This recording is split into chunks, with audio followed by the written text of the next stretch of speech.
अगर कोई व्यक्ति अपनी पत्नी के साथ जबरदस्ती फिजिकल रिलेशन बनाता है तो क्या उस व्यक्ति के विरुद्ध बलात्कार यानी रेप का मुकदमा दर्ज किया जा सकता है?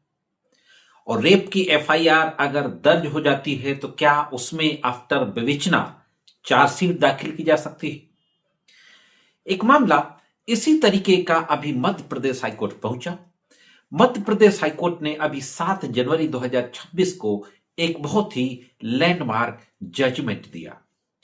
दोस्तों, अक्सर हम लोगों को देखने को यह मिलता है कि पति पत्नी में जब विवाद हो जाता है और मामला ज्यादा बढ़ जाता है, कोर्ट कचहरी तक पहुंचता है, तो डाउरी की डिमांड करना, डाउरी की डिमांड को लेकर के टॉर्चर करना, इस तरीके का आरोप तो लगाया ही जाता है।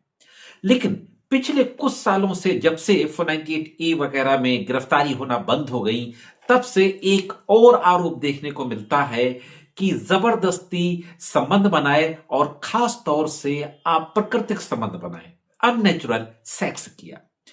अननेचुरल सेक्स, हालांकि नए कानून बीएनएस में तो यह धारा हटा दी गई है, लेकिन जो पुरानी घटनाएं हैं जुलाई 2024 के पहले की, उन घटनाओं में धारा 377 इंडियन पेनल कोड की लगा दी जाती थी, यानी प्राकृतिक संबंध बनाने की धारा लगा दी जाती थी।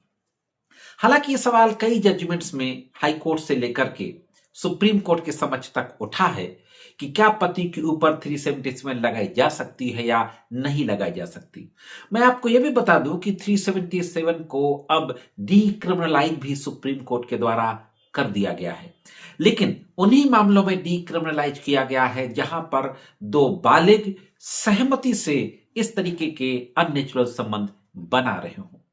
तो आज जो सवाल है कि क्या अगर पत्नी के साथ जबरदस्ती या संबंध बनाए गए तो क्या रेप का अपराध बन सकता है, और क्या 377 भी पति के ऊपर लग सकता है या नहीं लग सकता है। तो दोस्तों, मैं करीम अहमद सिद्दीकी एडवोकेट एक बार फिर हाजिर हूं आपके बीच में अपने YouTube channel legal and social awareness में मध्य प्रदेश हाईकोर्ट की इसी महत्वपूर्ण जानकारी के साथ। तो बहुत महत्वपूर्ण जानकारी है, जुड़े रहिए आखिरी तक, देखते हैं कि पूरा मामला क्या था और फाइनली मध्य प्रदेश हाईकोर्ट के द्वारा किस तरीके का फैसला दिया गया। इस मामले के फैक्ट कुछ यूं थे दोस्तों कि जिस तरीके से आम पति पत्नी के विवाद होता है, उसी तरीके से इसमें भी पति पत्नी का विवाद हो जाता है। पति पत्नी के विवाद के चलते दोनों एक दूसरे से अलग हो जाते हैं और महिला के द्वारा दहेज की मांग करना, दहेज की मांग को लेकर के टॉर्चर करना, ये आरोप तो लगाए ही जाते हैं। साथ ही साथ बार बार जबरदस्ती महिला की इच्छा के बिना, यानी पत्नी की इच्छा के बिना उसके साथ यौन संबंध बनाने और अप्राकृतिक तरीके से यौन संबंध बनाने का भी आरोप लगा दिया जाता है। और यह आरोप लगाते हुए 498A जो इंडियन पेनल कोड की धारा है और 376(2)N जो ये कहती है कि बार बार किसी के साथ संबंध बनाना, और 377 जो अप्राकृतिक सेक्स की धारा है, 323, 294 अश्लील कृत्य, अश्लील गाने, इन धाराओं में एफआईआर दर्ज कर दी जाती है।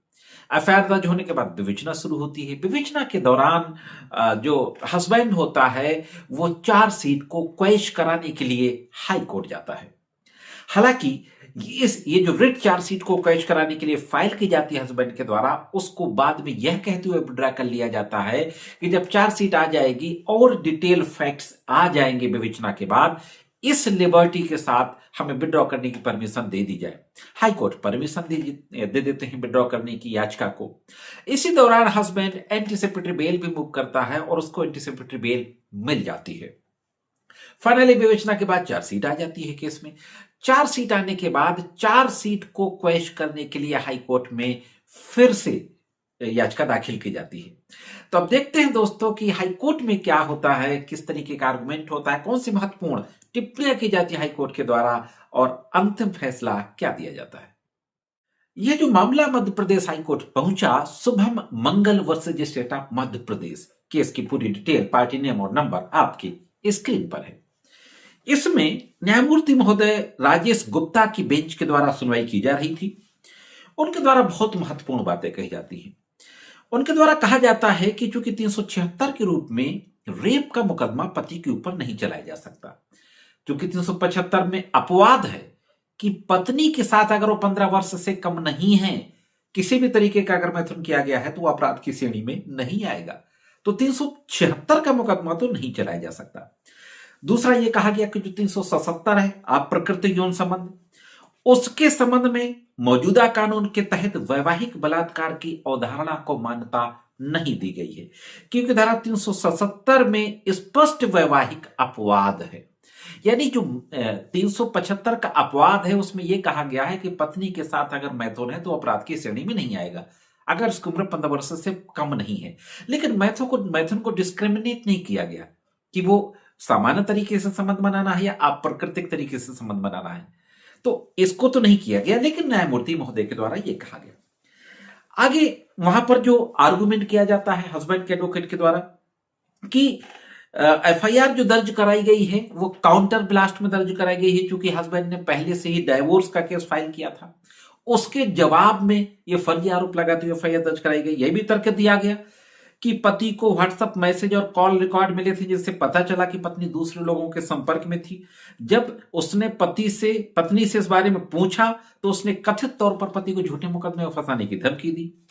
कोर्ट ने आगे यह भी कहा कि आईपीसी की धारा 376 और 377 के तहत अपराध, आईपीसी की धारा 375 आपके अपवाद 2 के तहत यह अपवाद है। इसको देखते हुए हम इन अपराधों को मान्यता नहीं दे सकते। जो पति को अपनी पत्नी के खिलाफ बलात्कार के लिए अभियोजन से छूट देता है, जैसा मैंने पहले कहा कि 375 का जो अपवाद है उसके तहत अगर पत्नी के साथ कोई संबंध बनाया जाता है तो उसको अपराध नहीं माना जा सकता। कोर्ट ने आईपीसी की धारा 377 की संशोधित परिभाषा की भी जांच की और यह कहा कि 375 और 377 के अपराध में 2 बातें आम हैं। यह समझना होगा, यहां पर बहुत ध्यान से देखिएगा, बहुत बारीकी चीज कही है हाईकोर्ट ने। पहली, जिनके बीच अपराध हुआ है यानी पति और पत्नी, और दूसरी अपराधी और पीड़ित के बीच सहमति। यानी 377 का जो अपराध हुआ है और 375 यानी रेप का और अननेचुरल सेक्स का जो अपराध है, तो 2 चीजें हैं कि जिनके बीच भी अपराध हुआ है, चाहे वो पति पत्नी हो चाहे 2 कोई अन्य लोग हो, उनकी सहमति पहली चीज। सहमति संशोधित परिभाषा के अनुसार यदि अपराधी और पीड़ित पति पत्नी है तो सहमति मायने नहीं रखती। समझ लीजिए, अगर सहमति नहीं है तभी रेप होता है, सहमति नहीं है तभी 377 अननेचुरल सेक्स होता है। लेकिन अगर पति पत्नी है दोनों तो सहमति फिर मायने नहीं रखती और धारा 375 के तहत कोई अपराध नहीं बनता। 375 में रेप को डिफाइन किया गया है, 376 में पनिशमेंट है। तो 375 के तहत अपराध नहीं बनता तो 376 के तहत कोई सजा नहीं दी जा सकती। कोर्ट ने आगे और साफ किया कि संशोधन द्वारा जो 375 के तहत पति और पत्नी के बीच अपराध नहीं माना गया है, ऐसी स्थिति में यह विरोधाभास है कि अगर हम 375 के तहत निरस्त कर दिया है तो फिर 377 कैसे लागू किया जाए। बहुत महत्वपूर्ण बात कही कि अगर रेप अपराध नहीं है पति पत्नी के बीच में तो अननेचुरल रेप को हम कैसे अपराध मान ले, ये कंट्राडिक्टरी है, ये कोर्ट ने कहा। कोर्ट ने पाया हालांकि आईपीसी की धारा 377 के तहत अपराध का आरोप लगाया गया है, लेकिन कोई प्रासंगिक मेडिकल सबूत भी नहीं है। कोर्ट ने यह भी कहा कि कोई मेडिकल सबूत नहीं है।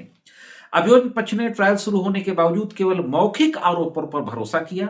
मेडिकल रिपोर्ट में कोई चोट, अप्राकृतिक यौन संबंध के संकेत नहीं मिले। जांच करने वाले डॉक्टर ने भी फेलेशिया या बगरी के बारे में कोई पक्की राय नहीं दी, क्योंकि कोई चोट नहीं पाई गई। फाइनली मामले के सभी तथ्यों और परिस्थितियों पर विचार करते हुए याचिका आंशिक रूप से स्वीकार कर ली जाती है। याचिकाकर्ता के खिलाफ आईपीसी की धारा 376 2N रिपीटेडली रेप और 377 के तहत अपराध जो क्राइम नंबर फलाफला में दर्ज है उसको रद्द किया जाता है, लेकिन 323, 294, 498 ए के तहत अपराध बरकरार रखा जाता है। अब समझिए, 294 आईपीसी ने अपराध को बरकरार रखा जिसमें अश्लील गाने सुनाना है। तो महिला को यानी पत्नी को अश्लील गाने सुनाना अपराध है, समझ लीजिए। तो कोर्ट ने फाइनली यह माना कि अप्राकृतिक संबंध और जबरदस्ती संबंध ये बलात्कार या अननेचुरल संबंध बनाने का अपराध तो नहीं है, लेकिन ये 498A आईपीसी के तहत जो अब 85 बीएनएस हो गई है, क्रूरता जरूर है दोस्तों। तो यह थी दोस्तों एक और महत्वपूर्ण फैसले के बारे में जानकारी। कैसे लगी कमेंट्स करके जरूर बताएं। आज के एपिसोड में सिर्फ इतना ही। मिलते हैं किसी अन्य एपिसोड में कानून की जानकारी के साथ। तब तक महत्वपूर्ण कानूनी जानकारी के लिए देखते रहें लीगल एंड सोशल अवेयरनेस।